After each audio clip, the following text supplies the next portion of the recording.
Hello, and welcome to Green Signals, your railway podcast, episode 8, with me, Nigel Harris, in a very wet, rainy Lincolnshire today, and me, Richard Bowker, in a very wet and rainy Derbyshire. But we're cheerful if the weather isn't. Certainly are. So, once again, Richard, Steph, and me were humbled by some tremendous comments from last week's show featuring Lord Peter Hendy, as well as a review of the Secretary of State for Transport, Mark Harper's appearance at the Transport Select Committee a couple of weeks after Richard and I did it. Spoiler, we were not impressed by Mr. Harper, and we said so, and you seem to agree. Zach Ellsbury came in with another rage-inducing Green Signals podcast. It was a calm, clear, and evidence-based evisceration. That's the word of the podcast, Richard, this week. Evisceration of whatever nonsense Harper et al. Try to gaslight the public and TSC with. Julie Dilcock, who's been very flattering about us before, said, another fantastic episode of the must-listen-to-rail podcast, Green Signals, like that. As a Stockton-born rail enthusiast from a family of rail enthusiasts, it was great to hear Lord Hendy talk so passionately about Railway 200 and the opportunity to celebrate the vital part that railways have played and continue to play in our society. Hear, hear, Julie. Ipcrest 1066 said, after the depressing but totally necessary discussion regarding HS2, it's exciting and uplifting to hear the plans for Railway 200. Yes, we think so too. Couldn't agree more, and Peter was, as always, inspirational in his approach. I'm pleased to tell you we've also started to receive questions for our Christmas special, which we hope will be available on 20th of December. Please do keep sending us your questions. They can be on anything, as long as there's something we can talk about on this programme. And we'll do our very best to answer as many as we can.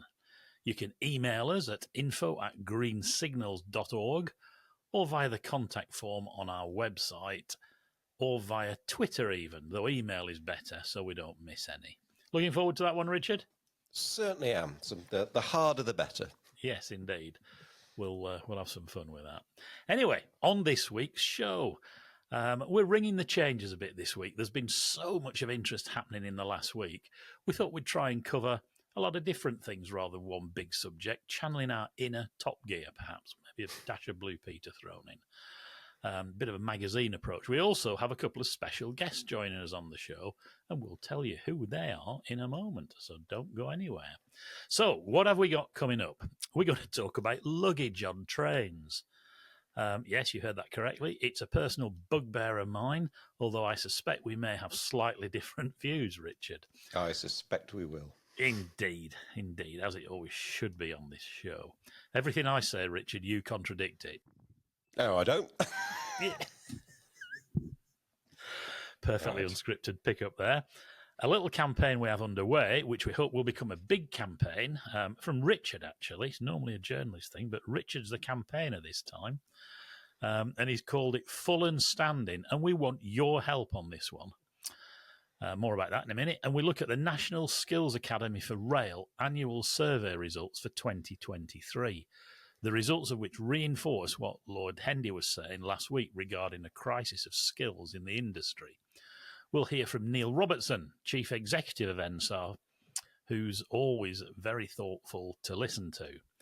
But to kick things off, there's some serious stuff we need to tackle first. Richard? Yeah, I'm looking forward to that lighter stuff, Nigel. But first, we're facing yet more strikes on the railways. So this is the serious point. And they do tremendous harm to sort of public confidence. The Train Drivers Union, ASLEF's, announced strikes on various train companies on the 2nd, the 3rd, the 5th, the 6th, the 7th, the 8th of December. There's an overtime ban between the 1st and the 9th. They're not the only union in dispute. Obviously, the RMT has been fighting for some time now with the train companies and the government. And let's be honest, it's the government sort of pulling the strings here. Although it looks as if that one may be a bit closer to a resolution, and we'll talk about that. But it is all a little bit of a mess, and it does seem to have been going on an interminable amount of time. But to try and work out what on earth is going on with this, we're absolutely delighted to welcome Graham Eccles, someone who's very plain speaking, immensely experienced when it comes to the railway. Despite being retired for a few years now and happily making wine in France for a good chunk of the year, and Nigel tells me he's drunk a few bottles of it and it's very good, Graham is still very much plugged into what goes on with the railway and can regularly be seen contributing some expert and pithy comment on Twitter. Graham joined British Rail in 1962. He's had a list of roles so senior and varied, it's almost exhausting to read it, but here's some of them. First big job, area manager, London Bridge, Charing Cross, Cannon Street, divisional operations manager, regional operations manager, director of operations and safety for Network Southeast, Europe's largest commuter railway, ran an MBO for a TOC at privatisation, lost it and got the sack after 34 years. Mind you, it was Connex, so that probably wasn't a bad outcome, Graham. Joined Stagecoach, became a board director, chairman of Stagecoach Rail, co-chair of the Virgin Rail Group, as all the best people do. Retired for the first time in 2006, has made plenty of comebacks since then, including in healthcare and Network Rail. My goodness me. I mean, 44 years full-time, 11 years part-time. Mr. Railway, Graham Eccles, welcome. Thank you, Richard, but I am knackered. Yeah. Well, you've earned every right to be, Graham. Look, for those not familiar with the disputes that the railway seem to have been facing now for what feels like absolutely ages, can you just sort of try and summarise what the RMT and ASLEF are trying to secure and really what ASLEF is doing that's distinct from what the RMT are doing? Yeah, sure. But I'm not going to start where you want me to do. I'm going to start somewhere else. No change there then. Right, okay. I'm going to start really by just reminding everybody that a big change in industrial relations in 1996 when the railways were privatised, that historically the bargaining machinery between BRB and the unions spread the breadth of the management chain from area level right up to board level. And with privatisation, that ended. And really, the train operating companies became the employers, Network Rail and the freight companies. But for the first time ever, industrial relations would devolve to depot level and train operating company level. And for the most part, it worked well. There was a huge incentive to settle disputes rather than have them protract along. With train operating companies, they were taking revenue risk and they were taking reputational risk, and they were also taking industrial relations risk. So every time there was a strike, you lost money. It was in your interest not to fall out with your staff. And that worked well for 17 years until COVID. And as we all know, on the first day of lockdown, the train operating companies went bankrupt. They became insolvent and they were bailed out by the government. For a number of years, some people in the industry did get pay rises because some local companies and their trade union reps had done 2, 3, 4-year deals. And so those deals petered out, they matured and petered out during COVID. Right. But a lot of staff didn't get a pay rise for 2, 3, and now 4 years. So there's been a lot of catch up to do. But what, in my view, where it all went wrong is instead of going and relying on the tried and trusted machinery of consultation and negotiation, as it's called, for some obscure reason, the government and the train operators through Railway Development Group, RDG, decided that they were going to try to do a national debate. They were going to try to do a national solution to the disputes that were running. And they decided to introduce productivity into the pay rises. Now, the theories on this are pretty straightforward. The government have lost a shed load of money with railways since COVID. The subsidy has gone up as the revenue's gone down. It's cost the same to run the railways as it did before. But whilst ridership may be doing really well, the money certainly isn't doing well. It's coming back slowly, but it's nothing like it was. So everybody else in the country, the taxpayers, including the railway staff themselves who are taxpayers, but they're all shelling out more money for the railway.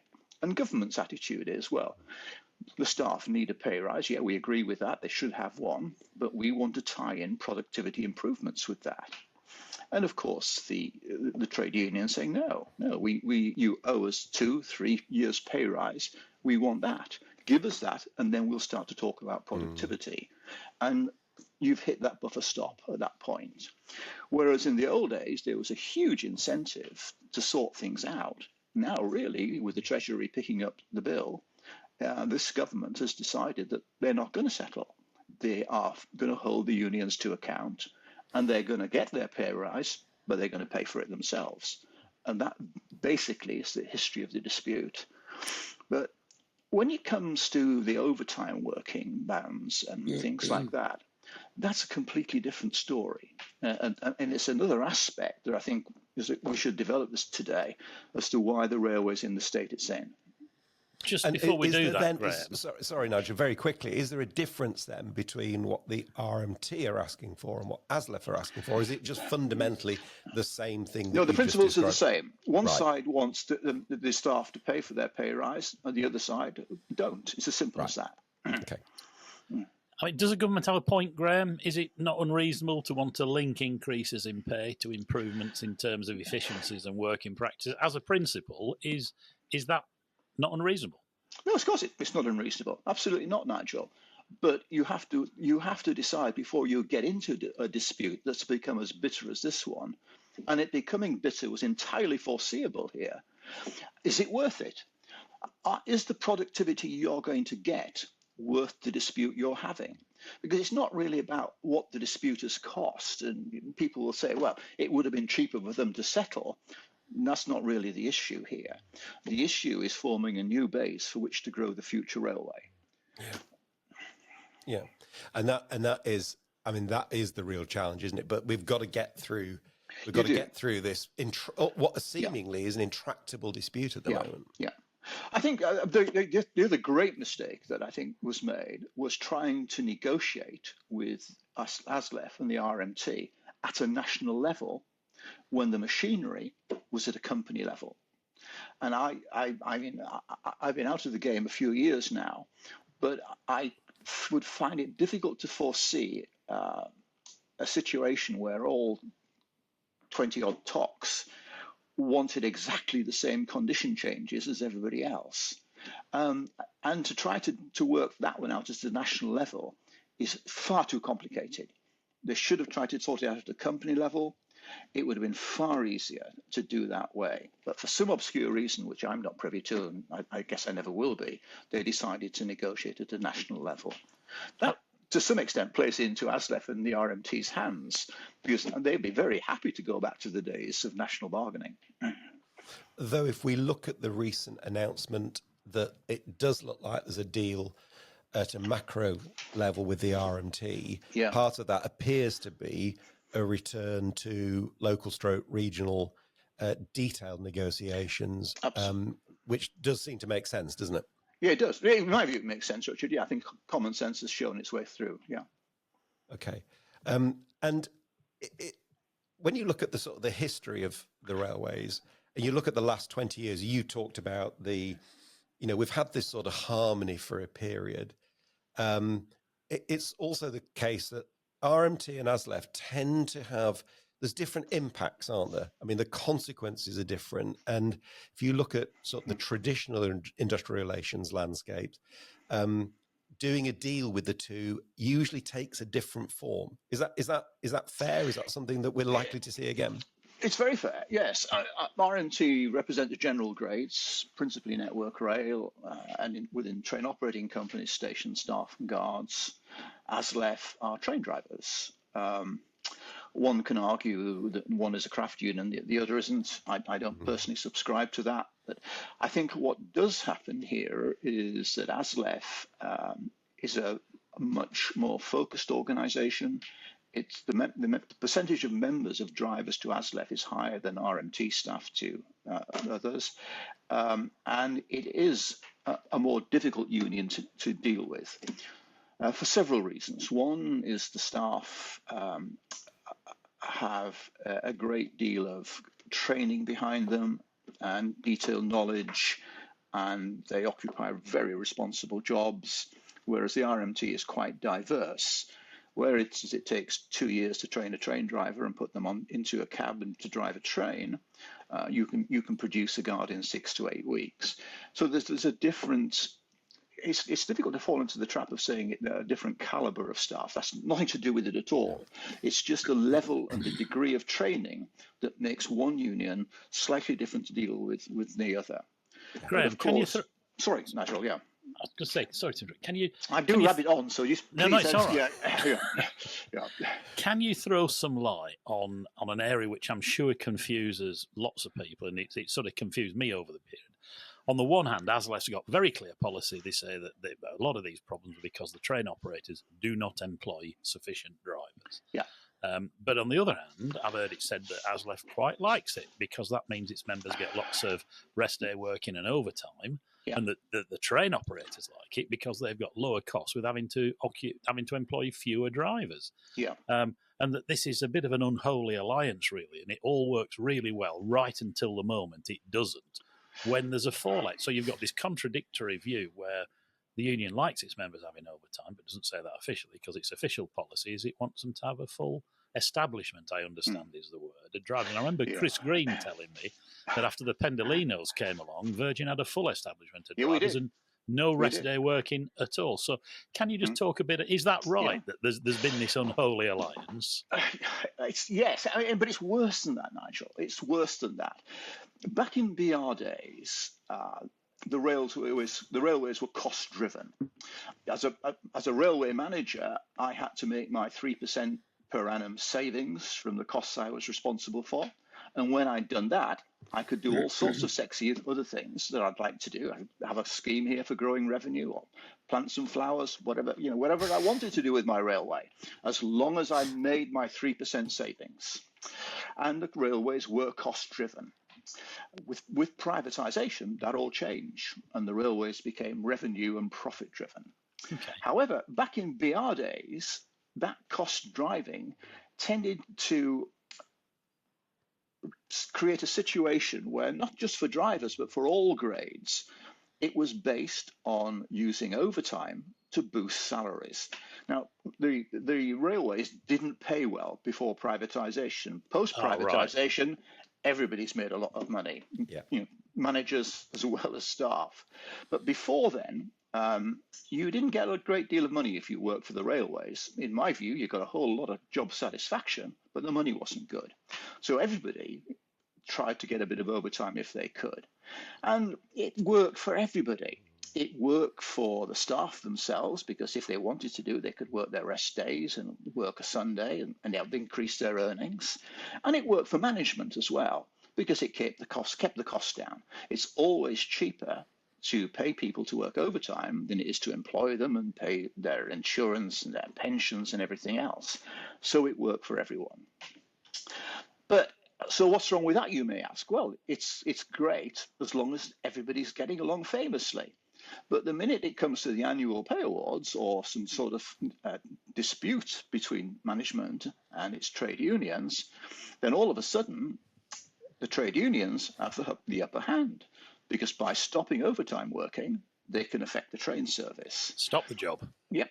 And people like me used to get very frustrated about that. And when privatisation came along, and instead of running then just a division of British Rail, I was running a train operating company for Stagecoach, then I decided that I didn't want to play that game with the trade unions anymore. My job was to bring in revenue and make profits for Stagecoach and its shareholders. And to do that, I needed to run a good, boring train service every day. I didn't want any disputes, because disputes cost you a fortune. So we set out to do two things. One, to establish good industrial relations with our people. But secondly, to drive down overtime working in the organisation, so that we weren't relying on the staff's goodwill to run a railway. And that's what we did. We calculated proper establishments, and we recruited to establishments, and we kept the establishment where it was. And at Virgin, Richard, we did exactly the same, and we ran the railway on virtually no rest day working. And everybody was happy. I was happy because the profits were rolling in.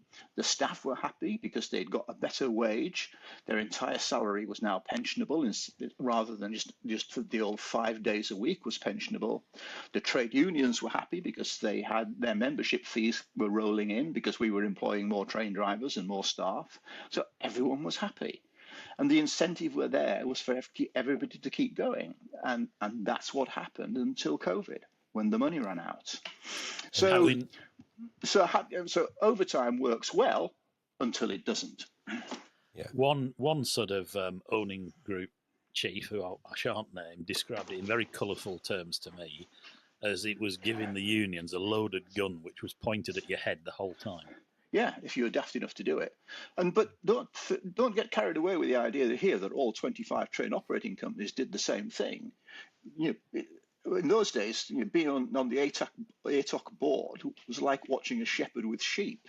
Some of the train companies decided they were going to fill establishments. Others decided they weren't going to change drivers at all. Some of the train operating companies that didn't really make very much money just didn't have the cash to change conditions of service. And ever since 1996, they've had a history of poor industrial relations.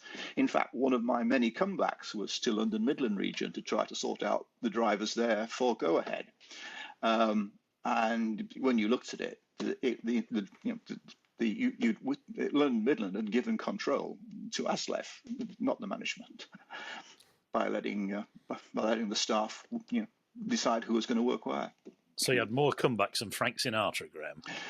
Yeah. Mind you, my wife likes it. It gets me out of the house. Yeah. Well, there you go. I was in a vineyard now, as we all know. So look, is there a clear, simple solution to this? Is it a case of getting the negotiation back to the operators rather than dealing with it nationally? And if that's the case, why don't they just let them get on with it? Well, it's because it's not that simple, Nigel. Whether we like it or not, there is a financial hole in the railways, and that's got to be filled. We all know we can. I would feel confident that if I made yet another comeback, that I could fill that hole with revenue. Revenues. But it's going to take some years. You can't actually build a revenue-based railway if you're running a crap train service as we are now. The cancellations, the repetitive strikes, the poor quality of service delivery is not conducive to growing passenger volumes. And without that, you don't get the fares. And nor is it conducive when you've got the revenues going to the Treasury and the costs from the DFT. That separation of costs and revenues, as we've talked about many times in this programme, and Richard's talked about it, is lethal to growing. And they do not seem interested in growing revenue. It is. You're quite right as far as a railwayman's perspective. But if I was sitting in the Treasury, I would quite like the arrangement we have now because I can control the costs. So one of the great things we can do on this podcast, we can play what if, right? With absolutely no comeback whatsoever. Yeah. So you're now Director of Human Resources for Great British Railways. We've created it. We now have a guiding mind. And I'm sure we could have a whole lengthy conversation about all of that. But let's just pretend for a minute. So you're Director of Human Resources tomorrow morning, okay? What do you do with this industrial relations issue? Because I think you've just said you kind of have to buy the peace to begin with, because without a boring, reliable railway, we don't turn it around. Or is that putting words in your mouth as the director of HR?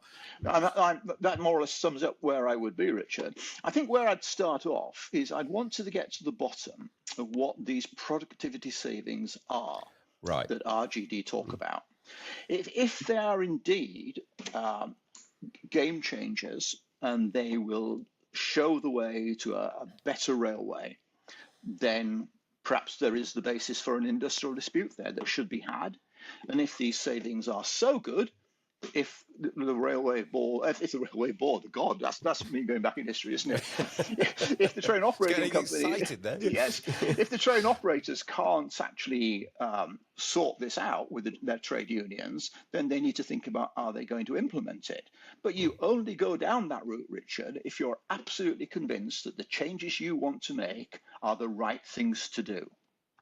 Now, if you conduct that cost-benefit study and you find that they are not, then you separate out the pay award from any future productivity you want to do. You settle the pay awards on an annual basis, then you go away, you work out what the hell it is you want to do about productivity, and you come back and make proposals for that.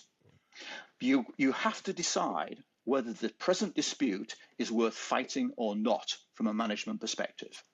There's a view. And I did like your expression just then, Richard, when you said you have to buy the piece. Yeah. Then look at that. You always buy the piece, Nigel. Always. Yeah. Well, maybe they should put you in charge, Graham. No. Look, but I'm too old. Richard's told us it's always an interesting exercise when you're in charge, so I'd like to see a bit of that. But look, thanks, Graham.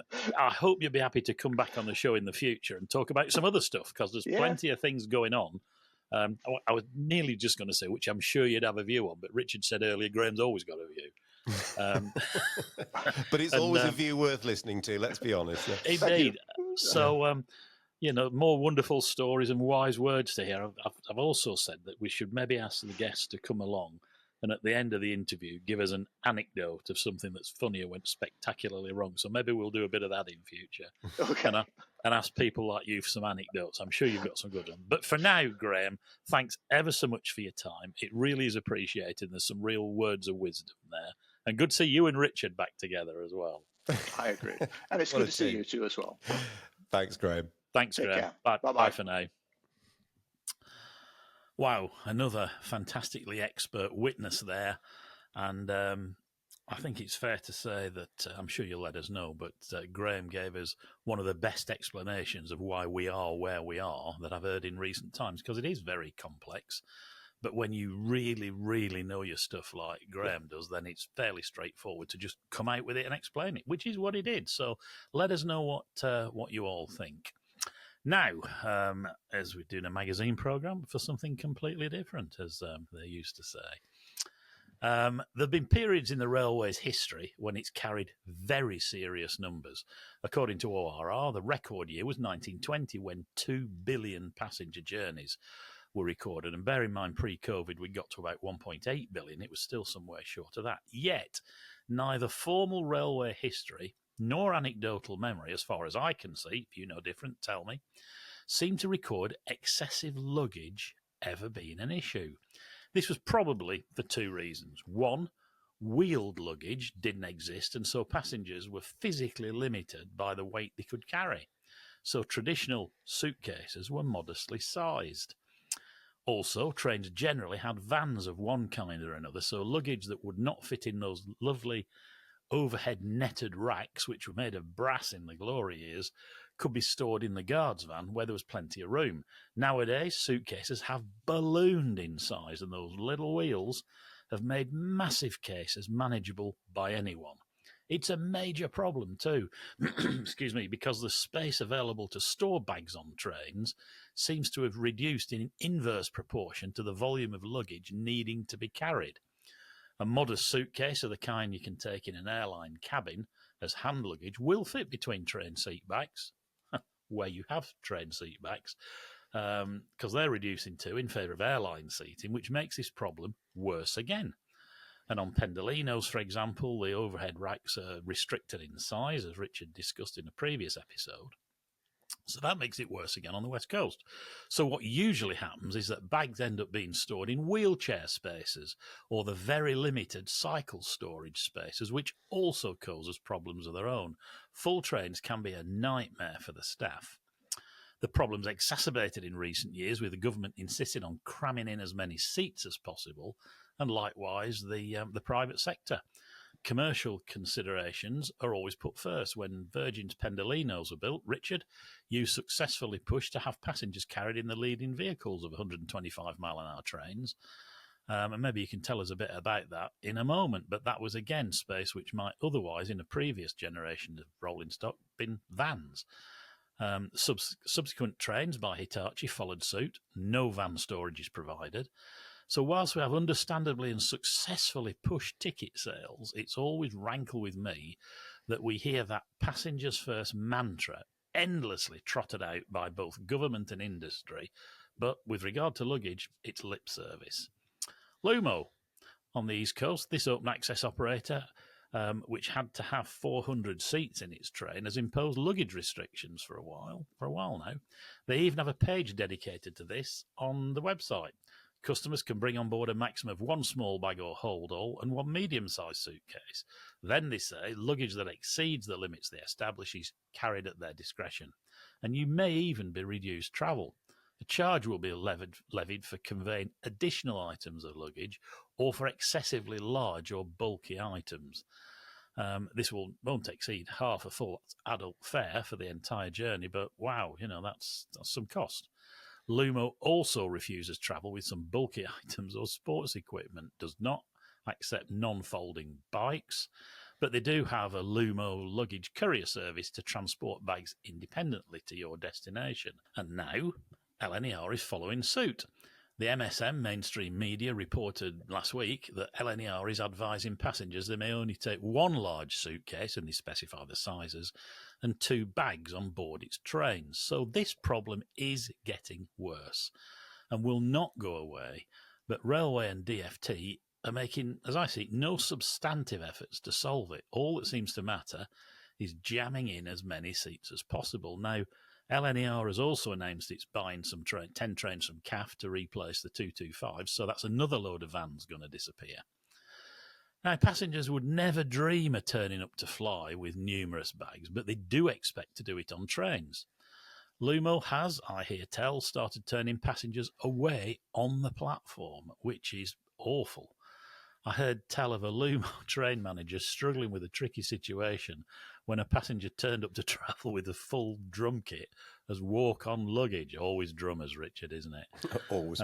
The only answer, it seems to me, is to lose seats in favour of bag space, and obviously no one wants to do that either.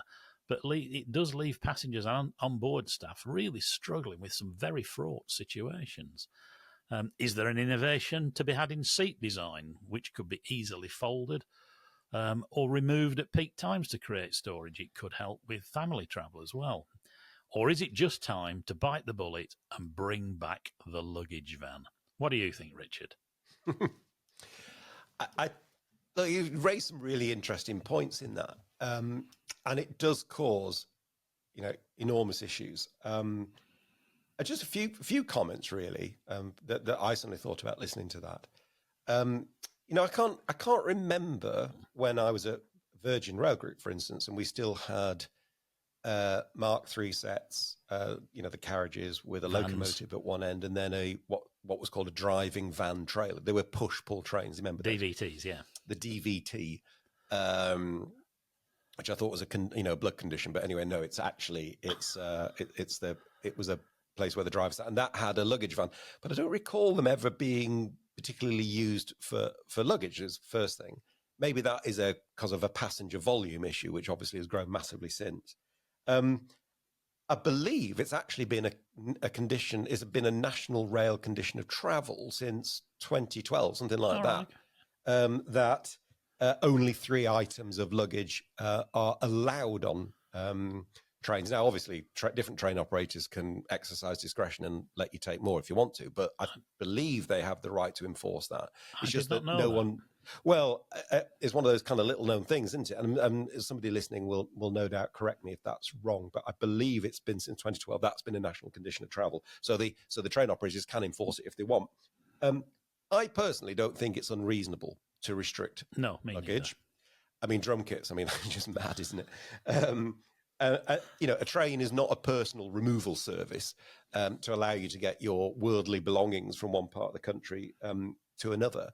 So I don't think it's unreasonable to put some limitations on it, and maybe the national rail conditions of travel are the thing to do. But I don't think it's going to get any easier, and I think the problem is not going to get resolved easily. London Travel Watch is one of the consumer groups, if I can call them that, pointed out when this story broke that train travel has to be accessible by everybody. And you made the point in there about luggage often filling up space for wheelchairs or people with mobility impairment. That's not right. The trains should be accessible for everybody. And when you've got designated places and they're full of bags, The worst is the best that's going to happen is you're going to have a very difficult situation on the train. So that's not right. I think the real issue is the change in the travel patterns. Okay, I'm not convinced, Nigel, that sticking passengers in the leading vehicle, for instance, which is something that we did do on Virgin, you're quite right, is actually really the issue. I think the big numbers of people travelling are the issue. I think if we hadn't had passengers in the leading vehicle, we'd have just had a worse overcrowding problem earlier. What is now happening is that leisure travel is booming. Yeah. So NSAR, I think I saw this on there when they were talking about this piece.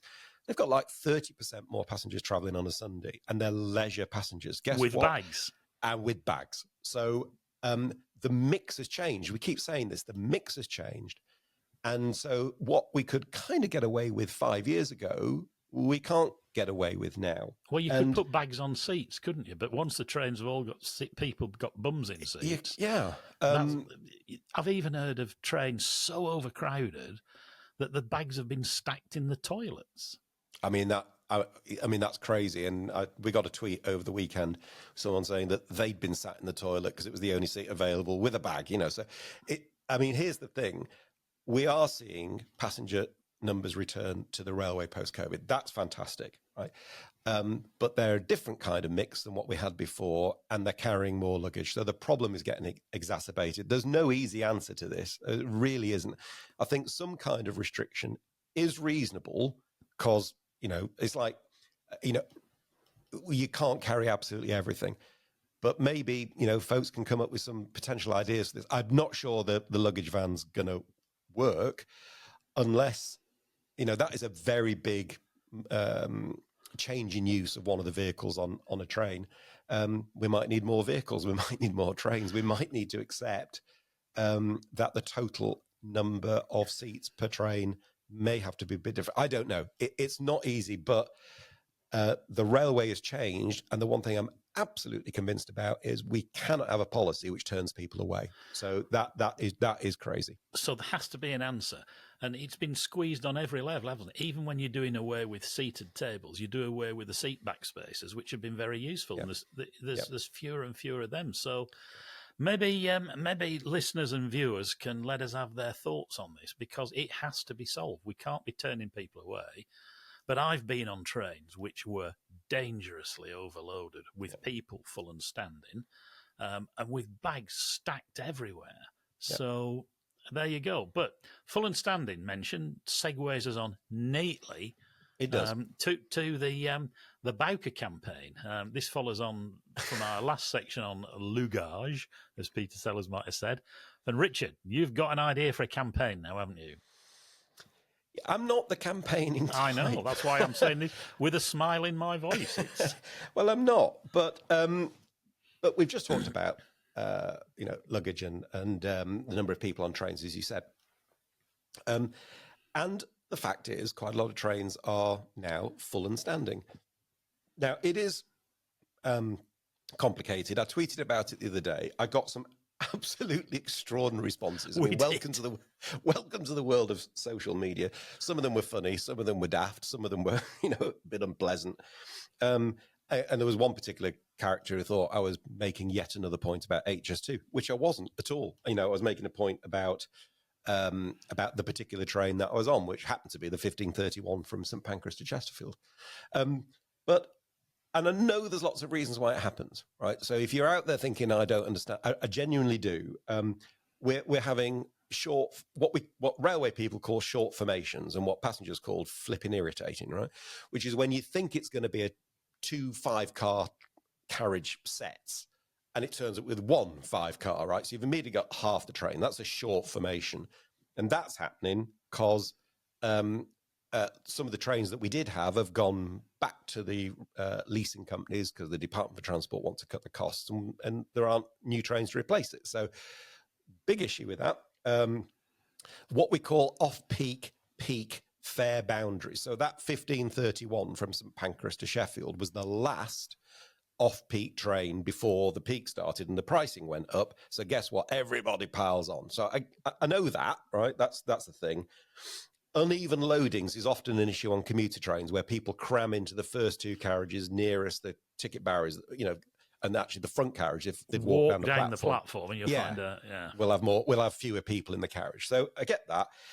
And we've got booming passenger numbers for leisure travel, and they tend to be going for the off-peak tickets, and they're making the problem worse. So we understand why it's happening, but in a way, it's fascinating, but it's happening, right? And all we want to do is just draw attention to the fact that people are returning to the railway in droves.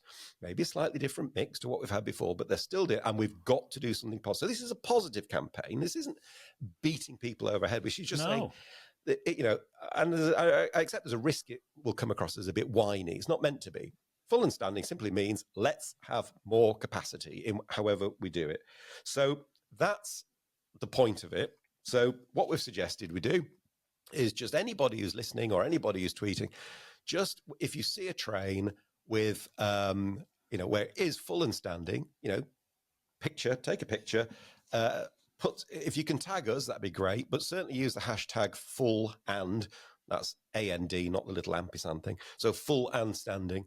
And then let us know about it, and we'll build a body of evidence. This is a positive thing to draw attention to a growing issue. And part of the reason it's needed, as you have commented in the past, is we've had people like Grant Shapps saying that because of COVID, the pattern of use, people aren't travelling by train anymore. Well, they are, and in very significant numbers. And there's, we've been talking on the railway for many years about the shoulder peaks, which you were talking about there, where the first cheap train before and after the peak is rammed. Well, of course, they're trying to do something about this in Scotland as well, aren't they? They've abolished peak fares.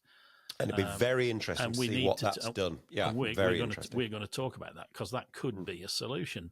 But like you said at the time, there may well be implications on there. You get more revenue but lower yield. But maybe the reasons why people are using the railway has changed, and we've got to accept there's a change to the financial structure of the railway as a result. Maybe it's just going to cost us more to carry more people in their bags through the day, and we need to sort of learn how to handle that, whether it's through financial support for government or fares or whatever it is. But we can't just stick our fingers in our ears and hope these problems are going to go away, because they're not, aren't they? It's worth mentioning, if you are taking a picture, please be considerate to your fellow passengers. Some people don't like to be photographed out in public, although it's perfectly legal for a photographer to do that.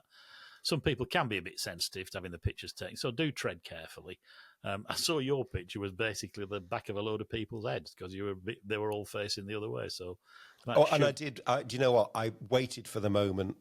Exactly what your point is really important. I waited for that moment. You've probably found out a bit about my photography skills as well, actually, which aren't very good. But I waited till people were looking away because I just wanted the presence of people rather than their faces. We do have to be sensitive. I completely agree with that. That's right. So, indeed, there you go. Full and standard, a Bowker campaign. So it's not just journalists campaigning for stuff. We've got Richard doing it as well now. So let's do our bit to raise awareness of the fact that passenger numbers are on the rise again for a different purpose. It's discretionary. Some people don't like the use of the word leisure. It's discretionary, but it's there, and we've got to learn how to handle it. Now, when we spoke to Lord Hendy in the last episode, number 7, Peter explained that there is a skills crisis in the industry which we must do something about. He explained how Railway 200 in 2025, which celebrates the opening of the Stockton and Darlington Railway in September 1825, the first public railway in the world to use steam locomotives, and thereby ground zero for every railway in the world. That celebration should be a great career. Well, it must be actually a great vehicle for raising awareness and inspiring people to join an industry where a wonderful career, not merely a job, awaits. Indeed. And if anybody's in any doubt of the scale of this problem, there's an organisation called the National Skills Academy for Rail, NSAR, who published its annual rail workforce survey 2023. They actually did it at the end of October 2023, but we thought this was really relevant given what Peter Hendy had said last week. Absolutely. And there's some actually really worrying reading. 1/3 of the rail workforce is aged 50 or over. There's around 75,000 people going to be leaving through retirement or other forms of attrition by 2030? And you might think, well, that's quite a few years off, but that's a big percentage of the total number. workforce. That's a big bow wave of retirement, isn't it? And of experience, and that's a key issue. Only 16% of railway people are women, and only 12% are from ethnic and minority backgrounds. So there's some real challenges. So we spoke to Neil Robertson, Chief Executive of NSAR, about the report and what needs to be done. Neil is always fascinating and thought-provoking to listen to. He is. Well, welcome, Neil. Neil Robertson, Chief Executive of the National Skills Academy for Rail. I suppose, for those who don't know, we should start with what the Academy is. I mean, who set it up? When was it set up? What's the sort of core purpose behind it? Thank you for having me. Yes, NSAR was set up 12 years ago between industry and government as part of a wider government skills initiative that, funny enough, I was actually involved in at the time in the skills department. And it was to help the rail industry address its skills priorities as defined by the industry. And the industry then set a number of challenges to NSAR, we've had a remarkably consistent business plan over the years. A lot of that's to do with data, bringing some independence to quality assurance, designing and promoting apprenticeships, running something called Routes into Rail that brings young people into the industry, and really responding to individual company challenges as to what they might need. And we're funded mainly through membership. So industry pays us membership fees, and in return we deliver a set program of work as agreed with our board, who are the great and the good of the industry. Brilliant. So we're industry owned and we're not for profit. Good stuff. Well, you and I have talked about this lots over the years, haven't we, Neil? But just looking at those results of that survey, like Richard, I was really shocked that 75,000 people are going to be leaving through retirement and other forms of attrition, on top of that big percentage being 50 and over. That's a very high number. I mean, what's that as a percentage of the entire workforce? And surely it's a big problem, not just the numbers, it's the experience that's going to be walking out the door. It's a number. It's over a quarter of the industry. It's the experience we're losing, but it's also the fact that it creates a situation. There's only so many trainees, apprentices, new people you can have in a workforce without it feeling like a kind of a youth club or a holiday camp. So you have to, a more measured approach is, of course, the right one, but we've arrived in this position because we're very conservative. So what we do is when old people retire, we replace them with some quite old people. So, you just need to look at, and one of the enemies of this is must have 10 years experience in the railway, must have 15 years, or we value in the interview, how many years experience have you got in the railway? So that is one of our enemies. So we've replaced old with quite old. So we've now reached not quite a cliff edge, but certainly a place to be worried about. And thank you, both of you, for raising the issue. And so on that, then, are you suggesting the industry, and I don't mean, I know nobody will be going out deliberately to be difficult or cause themselves a problem, but do you think the industry, by asking those questions like, oh, you must have 10 years, you must have 15 years experience, kind of potentially its own worst enemy? I mean, what can we do to turn that around? Is that one of your roles? Well, one of our roles is to challenge that, and the new data has given us renewed vigor in challenging that particular.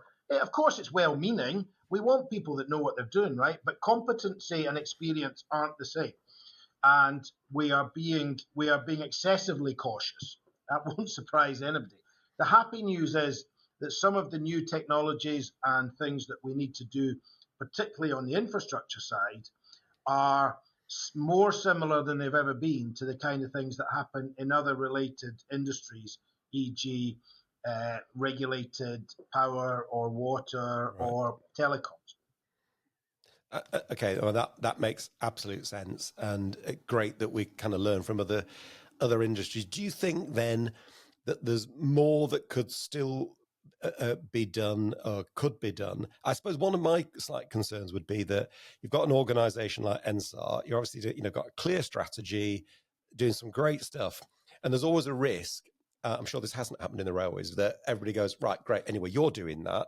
So you're kind of left to sort of play your own furrow. Is there more that everybody can do to support what you're doing? Richard, there is, and we're not in that situation where the industry's leaving it to us. Far from it. But we've upped our game together to be now recruiting 2,500 apprentices per year, wow. And that's quite good compared to where we were before. But unfortunately, it's only half as many as we need. So what people will feel like they're doing a good job, but they're not quite doing enough. And then there are parts of industry, particularly the smaller businesses, who find it very hard to do this, to take on people, to train people. And that's because of their size. Maybe they can't deliver the whole apprenticeship, or crucially, they don't have the forward business confidence. So that, would you take on an apprentice for 3 years if you can only see a year's worth of work? You don't want somebody's mother down in your yard shouting at you saying, why are you sacking my boy? And people, so it's for good reasons that people don't want to do that. And one of the new services we've launched is that NSAR will employ the apprentice, if necessary, to take away that concern, if you like. Okay, that's fantastic. Brand new, it's just been agreed and approved by the Department for Education. So breaking news. And Superb. Has the industry got it, Neil? Are they on side with you and pulling the same way, or are you having to constantly kick the backsides to get things moving? A bit of both. I think intellectually we have, and you just need to look at every press release you see. It tells you about how many apprentices and how many people were trained. So I think intellectually we've got it. I think the heart is still a bit behind in terms of the need for it. And there is something that people don't understand, and I blame myself for this because it's been something I've been trying to explain, I think badly. I think people can't understand my accent or something, but it's 3 times cheaper to train than pay wage inflation. And we have the highest wage inflation of any comparable sector, which means that to outsiders, e.g., let's say the Treasury, we look like a bad bet because instead of delivering lots of apprentices, we deliver some apprentices and lots of wage inflation. And it makes them minded to take money away from investment projects, let's say. Right. So all the shenanigans over HS2 will have been really bad news for you then? Well, I think what we've just talked about partly explains the shenanigans over HS2. More than half of HS2's inflation has come from people costs. I mean, that is an amazing statistic of itself, isn't it? And so, I mean, this is absolutely about medium to long-term planning. And if you don't get your people pipeline sorted, then you end up, sort of reaping the negative rewards that we have done. Yeah. And what we've learned to do is we actually now know what to do. And as I said, we're doing some of it. We just haven't done enough. So it's like, right, we can do this now. Let's go a bit faster and a bit more ambitious. I should say something about HS2. They've done a fantastic job of implementing all of the best practice in relation to procuring for apprenticeship. So they mandate their supply chain to train, they police it properly, they support it properly. They've done a great job. They couldn't have done much more, actually, based on the parameters we knew at the time. Now, if we were writing the parameters again, we'd say do double, and they would know how to do that as well. But at the time, it felt cutting edge. So I want to give them credit for what they have done in that space. And in fact, Nigel's heard me banging on about this, but strangely, we left the EU and we lost 10% of our workforce, particularly south of Derby. Now, guess what we've done? We've recreated that workforce. We've built a new workforce. It's a fantastic job. And what we're going to do with them? They'll probably go away and build some water projects or something like that, or some energy projects, because we've not got enough in the south of the country for them to do. And they could have naturally moved forward. So that's my frustration about HS2, is that we've done the hard yards. We've built the workforce. They could move forward at a much lower unit cost than we've been seeing now. So presumably things like a rolling programme of electrification would be good news for you because it would keep the requirement for employment and training and everything else. That's exactly what we need. That's what the Germans do and get very low unit costs. Whisper it. Scotland even are doing this and getting the similar unit costs. And we don't normally say that they're doing a great job up there, but on that particular thing they are, and they're showing us the way. Yeah, that's fantastic. So how optimistic do you feel then that this can get turned around? And do you think this is are we onto a good trajectory now, or does it also feel like sometimes, you know, 2 steps forward, I don't know how many back, but certainly a few back? Oh no, Richard, it's 2 forward, 1 back. Okay, Definitely. And I do have days where I think, bloody hell, really? But you know, there's so many good people around me and encourage me. Andy Joy of Story Contracting, for example, encourages me every time I see him. So we keep going, and my team do as well, more importantly. So we are optimistic, but we know it's hard work, particularly working with the smaller businesses. That's really hard work because you've got to find them, and then you've got to get them in one place to talk to you, and then you've got to explain something that they've never seen before. So all of that, and you know, the rail industry is not good with new things. So are we on the right trajectory? No. But have we learnt how to get onto the right trajectory? Yes. fantastic. So if the industry is doing a 3-year apprenticeship to build a new workforce, we're probably at the end of year 1. So it's generally not a bad story. Are you getting what you need from the government? We'll take that as a no then. The government the current government have maintained their. This isn't just a tactful answer, right? This is a genuine answer because I'm feeling like being quite candid with you. They've stuck to their commitments to apprenticeships. Well done. They've brought some flexibilities into the apprenticeships. Well done. They've committed to this idea of levelling up, although they don't really know what it is, but they've stuck at it, and it's been a consistent policy, and we see it now in social value measurements. So without their commitment, Levenmouth and Northumbrian Line would not be happening, and actually HS2 wouldn't have happened without this commitment to levelling up as measured through social value. So that's been good. They took us out of the EU. That was bad from a workforce point of view. Leave aside the politics, just from a workforce, that set us back. They've cancelled HS2. Instead of cancelling it, they should have slowed it down. Daft buggers, they should have just slowed it down. Stupid.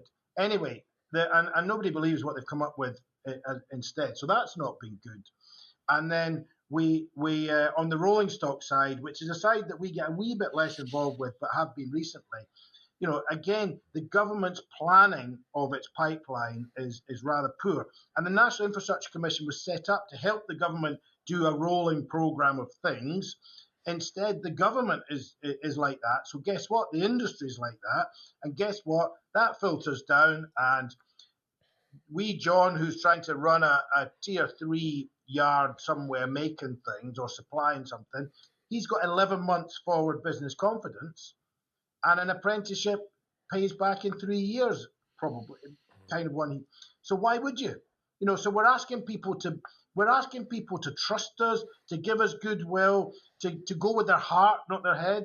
And, you know, and by and large they will. And the new services are designed to make it a bit less of a please do this. Because there's a business case for it that we don't get over. So that was a long answer, Nigel. A mixed scorecard. It was a good answer, Neil, which had the extra benefit of being candid and true, which we like at Green Signals. Superb. Well, I know you both like that sort of thing. Absolutely. Neil, thank you so much for joining us. I'm sure we could talk for hours, and we will come back again, but really appreciate you joining us for this. My pleasure. Thank you very much for asking me. You're very welcome, Neil. We'll have you back at some point, I'm sure. Have a good day. Thank you. Well, thanks to Neil Robertson, who's always a great talker, and good to hear his very candid views about training and recruitment and the skills shortage. We'll be talking to Neil again. There's no doubt about that. And that's all we got time for this week after a busy programme of my magazine-style bits and pieces. Thanks ever so much for listening, as per usual. Don't forget to like and subscribe and pass comments on the various platforms, whether you're on a podcast or YouTube. And if you've got any questions, do let them have them. If you've got questions for our Christmas show, try and send them to us by email through the website to the info@ address, and that way we won't miss them. Next week, we are hoping to venture north of the border to look at some of the things that Neil mentioned there, Leavenmouth and electrification. And I can tell you it's going to be a fantastic trip. So do join us for that. Have a great week. But for now, from Richard and me, goodbye. Goodbye.